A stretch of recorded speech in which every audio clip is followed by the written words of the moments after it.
কোম্পানির সবাই তার অনেক প্রশংসা করত। কিন্তু বিশ্বে মহামারী ছড়ানোর কারণে কোম্পানি কিছু লোকদের ছাঁটাই করে দেয় এবং তার রামুকেও বের করে দেয়। কোম্পানির ম্যানেজার অনেক কষ্ট পায় ও টাকা দেওয়ার সময় বলে, ভাই রামু, তোমাকে বের করে দিতে আমার অনেক কষ্ট হচ্ছে, কিন্তু কি আর করব বলো? তুমি তো দেখছোই অবস্থা কত খারাপ।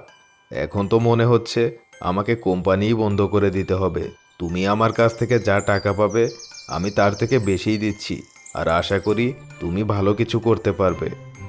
অবশ্যই স্যার, আপনাকে অনেক অনেক ধন্যবাদ।